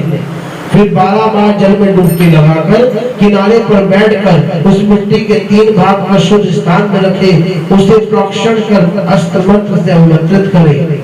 फिर उसमें से 1 भाग की मिट्टी ले, उससे 12 बार हाथ को मलकर जल से धोवे और एक ढेले हिस्से शरीर लेपन कर जल से धो फिर जल में प्रवेश करे। फिर दूसरे भाग की मिट्टी ले, फिर 12 बार सिर से मुख तक लपेट कर 12 बार जल में डुबकी लगावे और फिर तट पर जाकर कुल्ला करे और 2 बार आचमन कर ओम पूर्वक 16 प्राणायाम करे। फिर बची हुई मिट्टी को लेकर उसके 3 भाग कर उसमें से 1 भाग ले कमर और पैर धोकर 2 बार कुल्ला आचमन करे।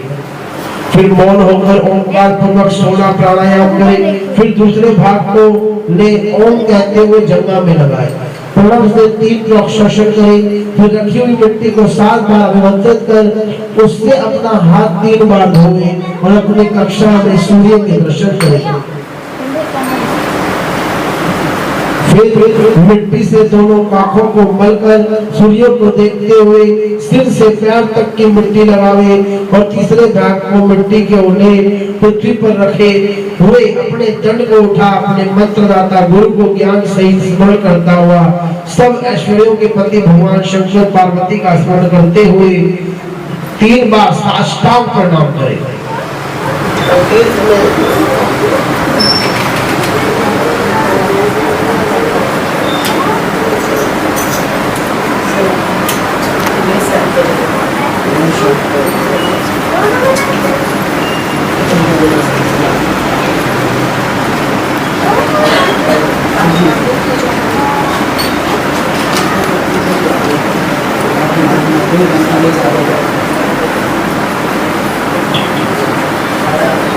फिर मौन होकर ओंकार पूर्वक 16 प्राणायाम करें। फिर दूसरे भाग खोले, ओम कहता हुआ जंघा में लगावे और प्रणव से 3 प्रक्षालन करें। फिर रखी हुई मिट्टी को 7 बार विमंत्रित कर उससे अपना हाथ 3 बार धोए और अपनी कक्षा में सूर्य के दर्शन करें। फिर मिट्टी से दोनों आंखों को मलकर सूर्य को देखते हुए सिर से पैर तक मिट्टी लगावे और तीसरी भाग की मिट्टी को ले पृथ्वी पर रखे हुए अपने दंड को उठा अपने मंत्रदाता गुरु को ज्ञान सहित स्मरण करता हुआ सब को उठा अपने मंत्रदाता गुरु को ज्ञान सहित स्मरण करता हुआ सब ऐश्वर्यों के पति शंकर पार्वती का स्मरण करते हुए 3 बार साष्टांग प्रणाम करे और तीर्थ में प्रवेश कर बार बार डुबकी लगावे और ओम कहता हुआ 3 बार शिव के चरण कमलों का ध्यान करे जो संसार सागर से तारने वाले हैं। मुनिवर ये तो मैंने आपके स्नेह से कहा, अब आगे और क्या सुनने की इच्छा है वो कहिए। तो वामदेव जी बोले कि है गुरु, मैंने ये सुना है कि यतियों का दाह कर्म नहीं होता और केवल शुद्ध भूमि में उन्हें स्थापित कर दिया जाता है। जो योगी जन होते हैं उनका दाह कर्म नहीं होता। इसका क्या कारण है ये आप प्रेम पूर्वक कहिए, क्योंकि आपका समान कोई वक्ता नहीं है। तो सूजी बोले जब वामदेव जी ने इस प्रकार कहा तब असुर निकंदन सकल जी शिव जी से सुने हुए उस परम रहस्य को फिर उनसे कहने लगे।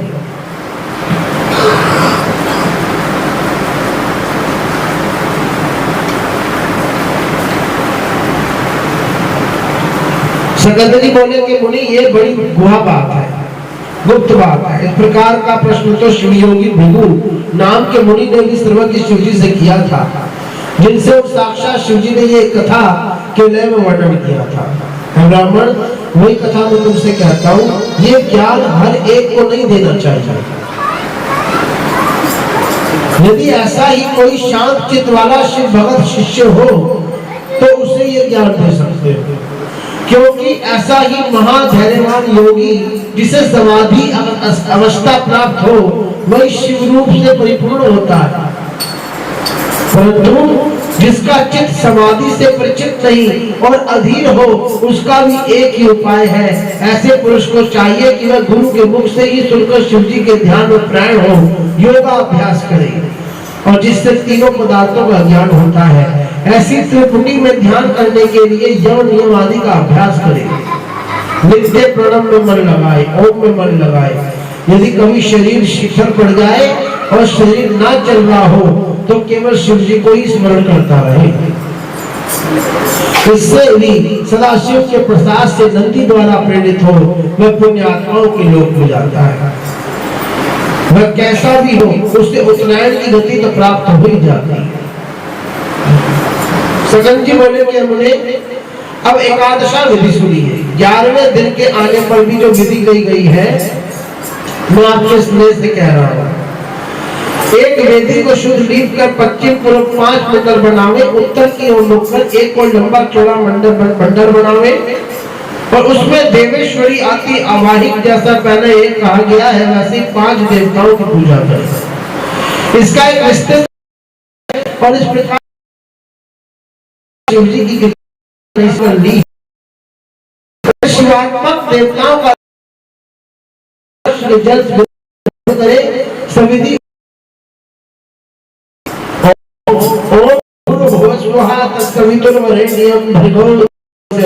कर्मों को विसर्जित कर उनके प्रसाद को कन्याओं में बांट दे अथवा गौओं को खिला दे अथवा जल में डाल कर दे, अन्यत्र कहीं न डाले। क्योंकि संन्यास लेने के बाद जो सन्यासी होते हैं वो नर नहीं कहलाता, वह नारायण का स्वरूप होता है। उनको पिंडदान की आवश्यकता नहीं होती क्योंकि वो तो हर चीज त्याग चुके हैं। पुत्र संबंधी सब कुछ उन्होंने त्याग दिया। इस प्रकार उनका पार्वण श्राद्ध करें, क्योंकि यति का एकोदश श्राद्ध नहीं होता है, इसकी भी एक अलग विधि है। इसी विधि को करके 4 ब्राह्मणों को बुलाकर उनके चरण धो शिव की से विधि पूजा कर शिव के सम्मुख भोजन करावे। फिर गोबर से लीप कर जिस पर पहले से कल्पित कुछ रखा हो उस पर भी बैठ कर प्राणायाम करके कहे कि पिंडों को दान करता हूँ। ऐसा संकल्प करके 3 मंडलों को अपने परमात्मा, अंतरात्मा और आत्मा के लिए पूजा करें तथा चतुर्थी की अंत तक इसका विचार करें कि हमने आत्मा को पिंड दिया है और पिंड दे। पुष्प से जल छिड़क कर प्रदक्षिणा और नमस्कार करें, ब्राह्मणों को दक्षिणा दे, उस स्थान में नारायण बलि करें। फिर रक्षा के लिए विष्णु की महापूजा का अलग विधान है। अंत में वेद पाठी 12 ऐसे ब्राह्मणों को जिनका केशव आदि नाम हो बुलाकर उन्हें गंध अक्षत और पुष्प से पूज देवे। फिर उपनहा तथा छत्र देकर भक्ति पूर्वक विविध शुभ वचनों द्वारा यथाविधि संतुष्ट करे। कुशाओं पर पायस बलि करे। हेमेश्वर ये एकादशा की विधि मैंने कही है, अब द्वादशा की विधि सुनो। तो सकंद जी बोले 12वें दिन प्रातः काल उठकर स्नान तथा अहिक गर्भ से निवृत्त हो शिव भक्त यति अथवा शिव प्रिय ब्राह्मणों को मध्यम में निमंत्रण कर स्वादिष्ट अनेक प्रकार के भोजन करावे जो मन उत्सुक हो। फिर उन्हें परमेश के निकट बैठा पंचोक्त पूजन कर मौन हो प्रणाम करे। फिर उसी स्थान में गुरु पूजन का मन में संकल्प कर कुशा छुए, उनके चरण धोए, परमेष्टि स्वरूप गुरु और उनके भी पर गुरु का ध्यान करे। आसन दे, कुशाओं से धूप पूजा कर दीप दे, सारी अपराधाएं समाप्त करे और संपूर्ण शुभम अस्तु कहते हुए उठकर नमस्कार करे। देवः इत्यादि मंत्र जपते हुए अक्षतों को छोड़े और नमस्कार कर सर्वत्र अमृत अस्तु ऐसा कहे। फिर ब्राह्मणों को भोजन करा, स्वयं उनको हाथ धोने को जल दे। फिर आसनों पर बिठा तांबूल दे, दक्षिणा में छतरी और पादुका आसन अर्थात पादुका दे, पंखा चौकी वेणुदंड देवे। प्रदक्षिणा और नमस्कार से उन्हें संतुष्ट कर आशीर्वाद ग्रहण करें और फिर प्रणाम कर विदा करें। फिर ये कहते हुए कि आप सर्वदा शिवादी हैं, जैसी इच्छा हो जाएगी। ऐसा कहते हुए द्वार तक उनके साथ जावे और जब ब्राह्मण कहे कि जाओ तब लौटकर द्वार पर बैठे हुए अतिथियों, ब्राह्मणों, दीनों, अनाथों सहित भोजन कर सुखी हो। इसमें कोई व्यतिक्रम नहीं करना चाहिए। प्रतिवर्ष इसी प्रकार गुरु की पूजा करता है, उत्तम गुरु का आराधक बना रहे। यहाँ के उत्तम के बड़े बड़े भोगों को भोग शिवलोक में जा पहुँचता है। तो सूर्य जी बोले इस प्रकार अपने शिष्य महादेव पर अनुग्रह कर श्रेष्ठ महात्मा सकंद जी दूसरों पर अनुग्रह करने वाले प्रसन्न हो। फिर कहने लगे कि जो कुछ नवशरण्य में मुनियों ने व्यास जी ने कहा है वही आदि गुरु व्यास जी एवं भूनों में प्रख्यात है। फिर इसे फिर कहेंगे और उन्हीं से सुनकर इस कथा को फिर सुखदेव जी कहेंगे तथा एक एक के 4 शिष्य जो वेद अध्ययन संपन्न होंगे वह धर्म की स्थापना करेंगे। उनके नाम है वैश्वायन, पैल, जैमिनी, सुमंतु। ये 4 तेजस्वी व्यास के शिष्य हैं और हम उन्हें वामदेव, अगस्त्य, पुलस्त्य, पुलह और ऋतु ये 4 महात्मा तुम्हारे शिष्य हैं। सनक, सनंदन, सनातन और सनत कुमार शिव प्रिय योगी प्रिय ब्रह्मा के शिष्य हैं। ये सभी मुनि मंडली बड़ी अद्भुत और परम शिव का अधिष्ठान रूप है जो यतीन्द्रों और वेद के अर्थ और उनके विचारों को जानने वाली है। इन्होंने ही वेद आदि के विभाग से कल्पित 5 महाभूतों से आवृत वेदांत सिद्धांत का परम निश्चय किया है जो मोहनाशक, ज्ञान नायक, संतोष नायक और जगत का कल्याणकारक तथा लक्ष्मी का देने वाला है। मुझसे सुनने के कारण पंडित इसे वामदेव का मत कहते हैं और शिव का ध्यान करते हुए वह यति शिव रूप हो जाते हैं।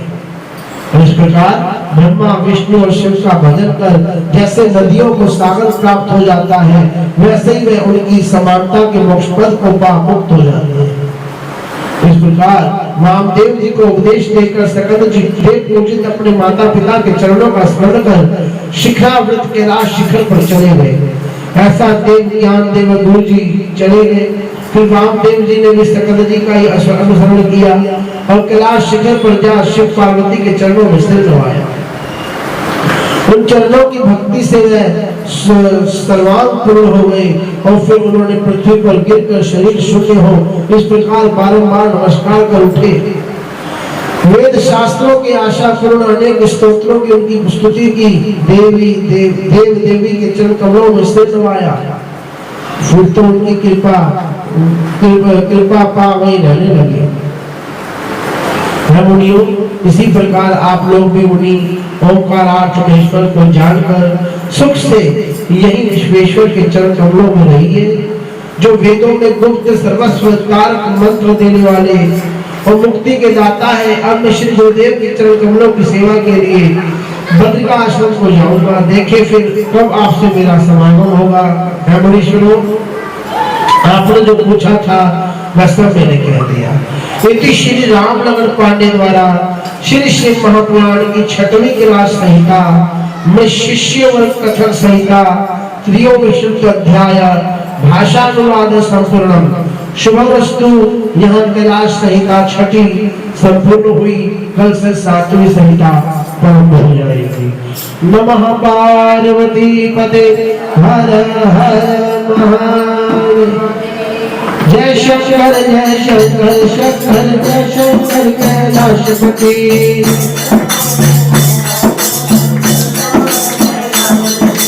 जय गोरा गोरा जय गोरा माँ पार्वती।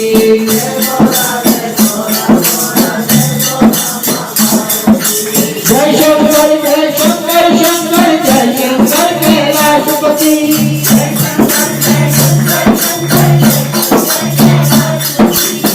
गोरा जय गोरा माँ पार्वती। हर हर महादेव शंभो काशी विश्वनाथ गंगे।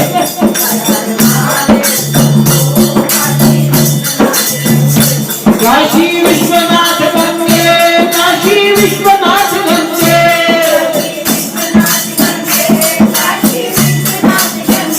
हर हर महादेव शंभो काशी विश्वनाथ गंगे।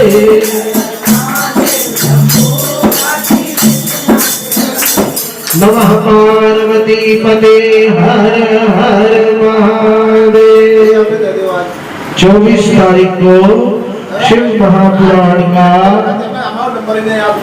24 तारीख को शिव महापुराण का आखिरी अध्याय पढ़ा जाएगा।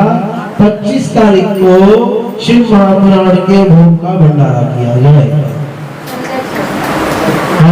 जिसकी आस्था हो, जिसकी जो इच्छा हो, वह आस्था हो, भावना हो, इस भंडारे के अंदर में अपनी सेवा दे सकता है।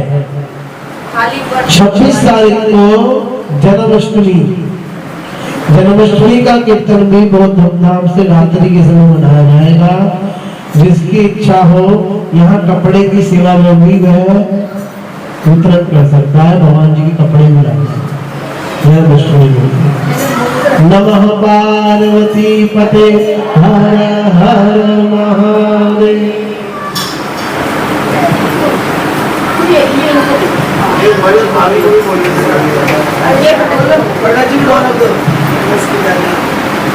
ढोलक पट्टी जी से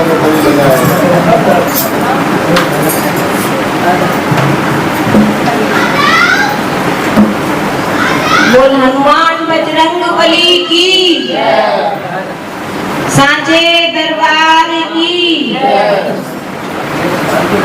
सिया राम जानकी बैठे हैं मेरे सीने में। सिया राम जानकी बैठे हैं मेरे सीने में। मेरे राम जानकी बैठे हैं मेरे सीने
हैं मेरे सीने में सिया राम जानकी बैठे हैं मेरे सीने में।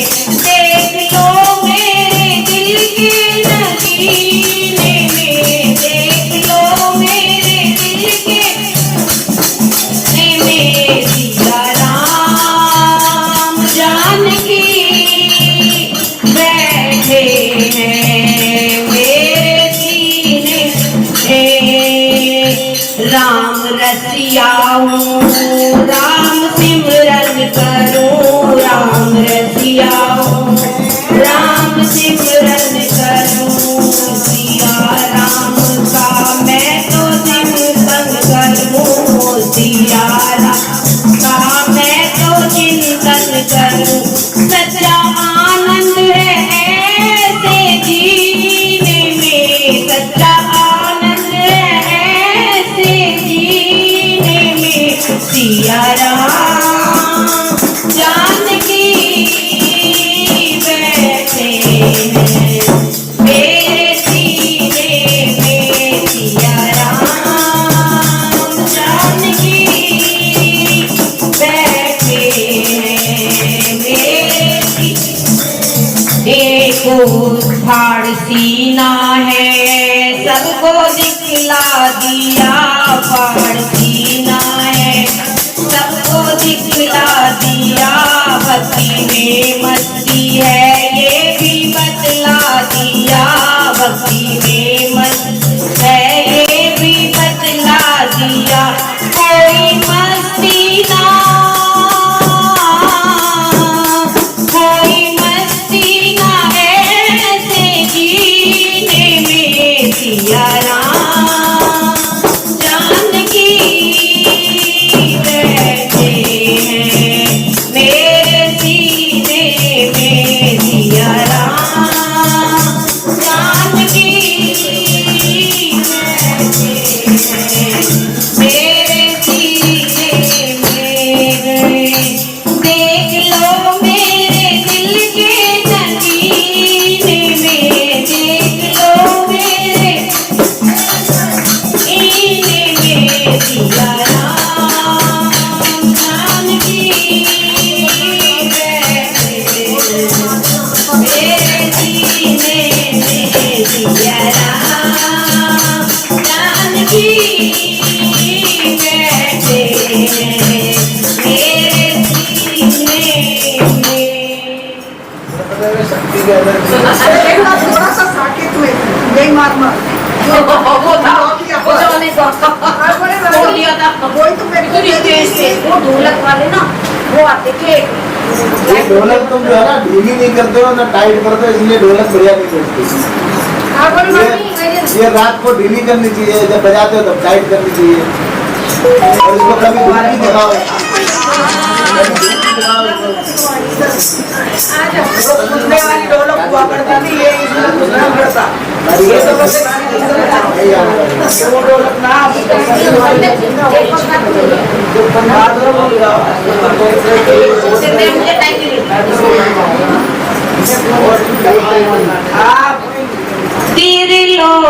त्रिलोकीनाथ भोले, त्रिलोकीनाथ भोले, तेरे द्वार आ गई हूँ। त्रिलोकीनाथ भोले, तेरे द्वार आ गई हूँ। सेवा में लेके अपनी, सेवा में लेके अपनी, और हार आ गई हूँ। त्रिलोकीनाथ भोले, तेरे द्वार आ गई हूँ। माता पिता मेरे परिवार को, बंधु सखा और संसार को, माता पिता और परिवार को, बंधु सखा और संसार को इस पार छोड़ कर मैं, इस पार छोड़ कर मैं उस पार आ गई हूँ, इस पार छोड़ कर मैं उस पार आ गई हूँ। त्रिलोकीनाथ बोले तेरी बार आई हूँ। दर्द दुख दर्द भूले ये दाता हरो, झोली है खाली मेरी झोली भरो। दुख दर्द दाता ये रे हरो, खाली है झोली ये झोली भरो। झोली करके झोली खाली ले करके झोली तेरे द्वार आ गई हूँ। सेवा में तेरी लेके ये हार आ गई हूँ। त्रिलोकीनाथ बोले तेरे द्वार आ गई हूँ। होगी दया बोले मुझ पे तेरी, बिगड़ी बना दो तुम आके मेरी। होगी दया मुझ पे बोले तेरी, बिगड़ी बना दो तुम आके मेरी। तेरी शरण में बोले, तेरी शरण में बोले सरकार आ गई हूँ। त्रिलोकीनाथ बोले तेरी बात आ गई हूँ। सेवा में लेके तेरी ये